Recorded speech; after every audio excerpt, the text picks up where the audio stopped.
What's up, you guys? This is Rob from Gay Guy Plays, and today on the Daily Grind, I am reading you even more stuff that you probably don't want to read yourself. So, you know, if you want to grind out some relics out and see this, feel free to turn that on, and I'm just going to have a little bit of a chat here about Dev Workshop Warframes Revisited Part 2. Yes, there is a Part 2. They've actually updated some of the things that we've already seen when it comes to the Warframe buffs that will be coming supposedly this week. They did say that it was coming this week, so holy shit. Hold on for the ride. Now, do keep in mind, I'm going to move one bit of the article towards the end because I've got a little bit of a rant.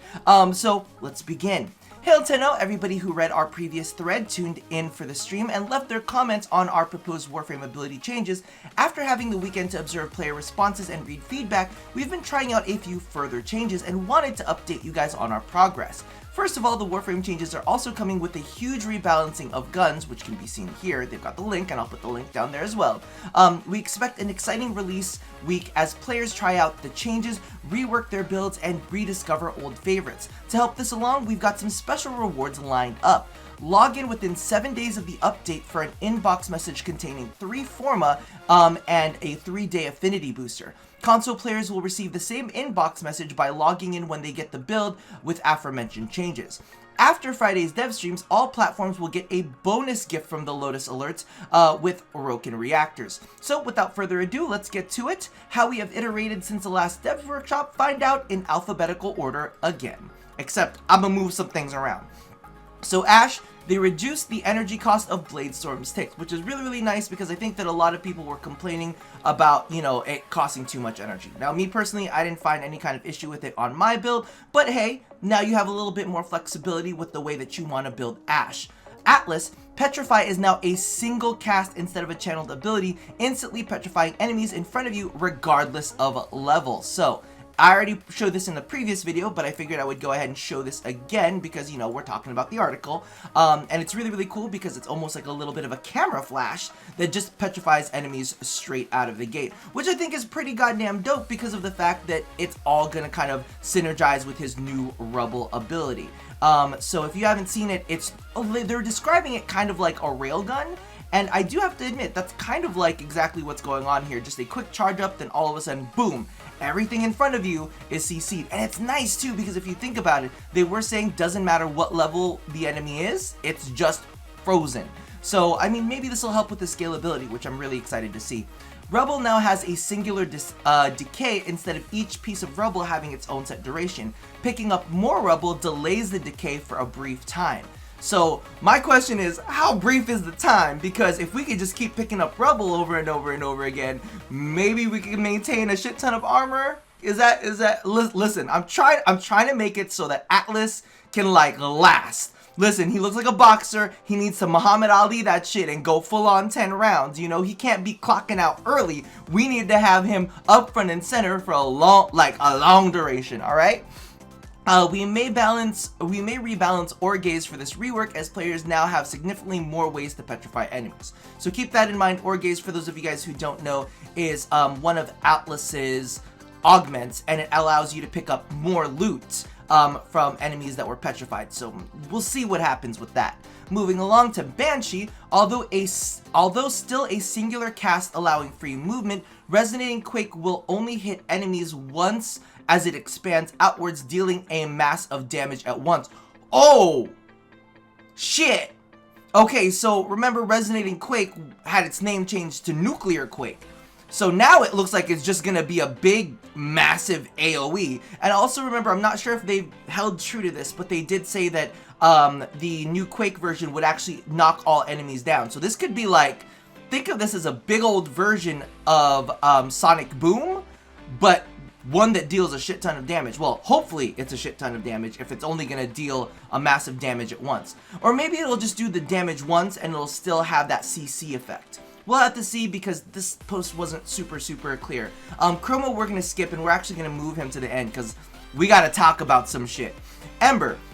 Fireball can now be held and charged for additional damage. Upon impact, Fireball will leave a napalm-like flame that damages enemies. So we also have a GIF for this as well. So as you can see, basically she's charging it up here, and then boom.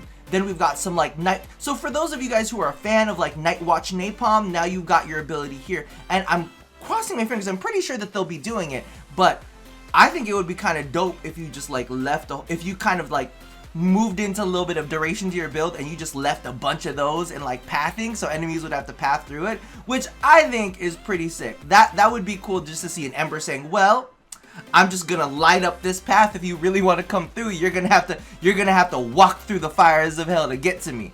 Now, in addition to that, Fire Blast will now add heat damage to weapons that fire through it, and this synergizes very, very well with her 2, which is Accelerant. So now weapons who might not have had any initial heat damage in it whatsoever, or don't have, see, this is the thing, I need to know if it's gonna combine with the mods already on the weapon. So let's say you have a free electricity slot, will it turn into radiation? I need to know these things.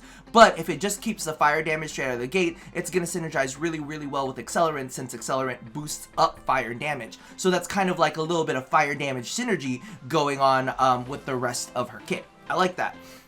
Gara, health gained by mass Petrify is now shown in the UI display. Love it. Thank you for letting us know. Actually, that would be really cool to see, because as you go up in the higher levels, you just see larger and larger numbers because of the fact that legitimately the health pools just get so insanely high at those places. So I'm curious to see how that goes.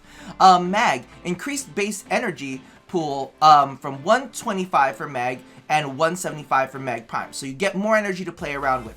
Crush animation slightly sped up. Everybody loves that because we know Crush takes a while. Crush takes a while to go. Augment for Polarize reworked. Now reads, weapons hit by Polarize are jammed for 4 seconds. Robotic enemies hit by Polarize are disabled for 4 seconds. Ooh! So if we're talking about Corpus, a lot of their enemy units are gonna just be stunned straight out. That's awesome. And I'm hoping, I'm not sure, maybe it'll scale off of duration as well, so anybody who's running a little bit of duration on their mag might get more than 4 seconds out of Polarize. Polarize almost turned into a little bit of CC. Volt, no changes this time, fair. Zephyr, Tailwind now costs half as much energy when cast in the air. I need to know, when cast in the air as in like cast in the air from the charge up and hover, or cast in the air as in like if I'm jumping and I decide to cast it, will it be half? Tailwind does more damage, nice to know. Change Dive Bomb Augment into a Tailwind Augment. Now reads, each enemy hit increases Tailwind's damage by 25%. Damage resets upon landing. Upon landing? Does that mean that if we like do it multiple times, we could end up like getting like higher and higher percentages, like if we chain them back to back? That, cause as soon as they put damage resets upon landing, that's got me thinking, you know, like, ooh, what can we do with this? Now Dive Bomb can now fire on slight angles as long as you're looking mostly down.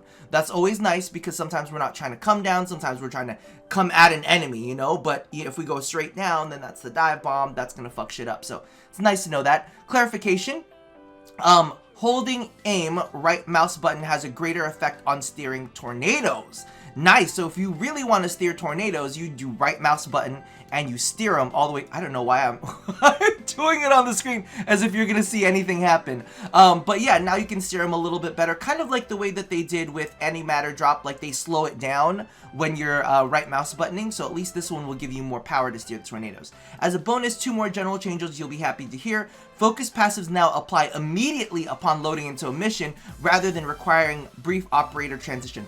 Thank you, because legitimately there are so many times I forget to turn my passives on, and it would be, thank you for doing it for me, D. Thank you for doing it for me.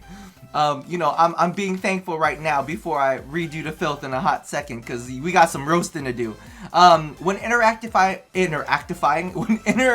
nullifiers, power-created avatars, Atlas's Rumblers, Necros' Shadows, will each have their health drained instead of instantly disappearing. Thank you. Definitely like this one. Kind of goes along the lines of Nidus stacks kind of ticking down instead of just going away completely. So like this, definitely positive effect. But now we're going to get to Chroma. And don't get me wrong, this is all positives for Chroma. It's all positives for Chroma, but I think that there should be more positives. So Chroma can cast other abilities while using Spectral Stream. Very, very happy about that. Spectral Stream damage now affected by the Vex armor buff, which I'm excited by because I literally just, listen, I just want to be Viserion. I literally just want to be able to fly through the skies and breathe ice fire down on enemies, okay? Let me be that. I need that in my life. I'm missing Game of Thrones. It's gonna be at least like a year and a half, if not 2 full-on years till I get it. So please, just let me live my dreams, DE.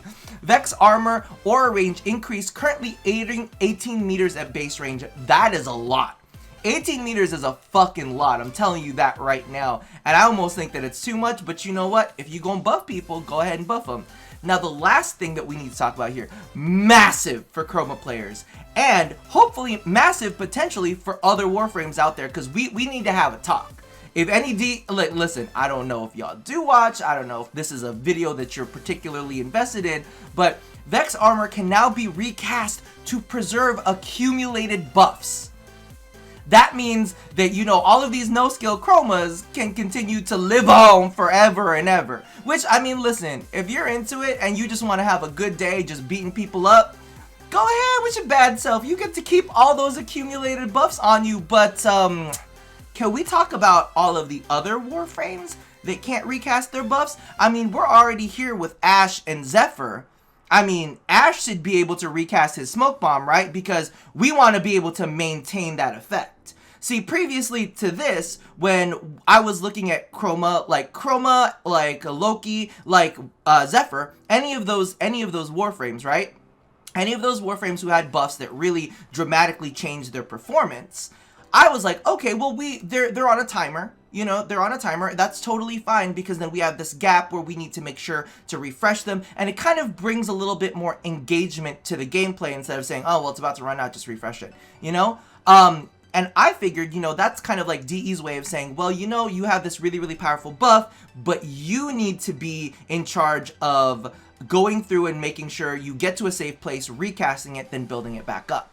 Right? So part of me is like, all right, so if you're cool with an incredible armor increase, an incredible damage increase, being able to be preserved, if you want that effect to be preserved for Chroma, shouldn't Zephyr be able to preserve her turbulence effect? Shouldn't Ashe be able to preserve his invisibility? And of course, you know, by association, Loki be able to keep his invisibility? Shouldn't Trinity be able to keep her link? Shouldn't Nuja and Rhino's Iron Skin be able to be, like, refreshed? Like, I mean, we've already got Snow Globe, which you can literally stack on itself over and over and over, so why can't Rhino's Iron Skin, you know, be recast? Because here's the thing, for me, I'm like, okay, it's cool if the thought process is, we need to have this gap of time where you need to refresh the buff to test your engagement and your skill, to make sure that you're engaged in the gameplay and you're like getting to a safe place, then refreshing, then going back out into the battlefield. If that was, you know, that, I don't know if that's an old mentality, I'm not sure if that was not the intent at all. But here, what you're telling me is, we should be able to refresh our buffs and be able to maintain those effects. So if you're doing it for Chroma, I'm gonna give you side-eye if I don't see it for Zephyr, if I don't see it for Ashe, if I don't see it for Loki, if I don't see it for Trinity. You owe Trinity! You put Trinity through hell and back! Like, you better let Trinity have her link, okay? Let Trinity have her link. Let her be able to recast it, please.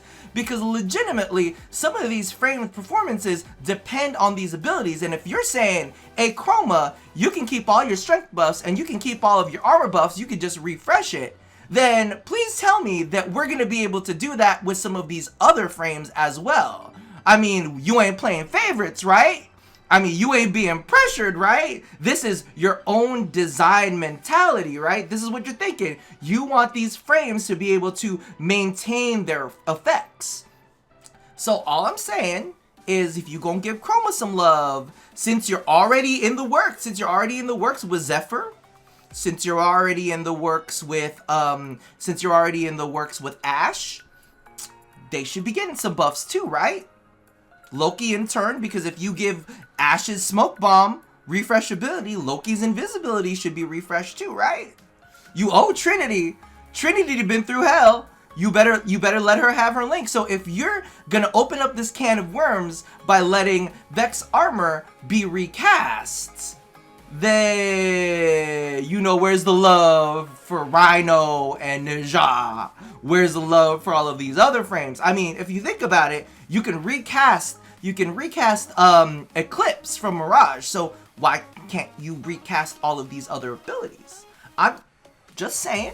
Now, all I want you guys to do in the comments below is let me know how you feel about that situation. Do you feel like and this is the thing, this is the caveat, I'm not saying if you feel like they should be refreshed. I'm saying if they allow you to refresh Vex Armor, a survivability and damage buff, shouldn't other frames' survivabilities and damage buffs also be able to be refreshed? I want you to go ahead and leave that in the comments below, because I feel like it's fair play, right? You do it to one, you gotta do it to all of them. You can't just play favorites and just do it to one of them. We're not like asking for like Zephyr's Turbulence to be area of effect on other players. It kind of already is, but we're not asking Trinity's Link to be area of effect on other players. We're not asking for any more buffs. We're just asking for them to be recastable, since it seems like you have decided that maintaining buffs is very important all of a sudden. So go ahead and leave that in the comments below, but that about does it for me for now. So as always, actually, let me know if you're excited about any of these changes. Let me know if Zephyr is like coming up there for you, because I'm seeing some of this and I'm like, this might be interesting. So put your feelings in the comments below, and as always, love somebody, hurt nobody, and let me recast invisibility, okay? I will see you guys next time. Bye-bye!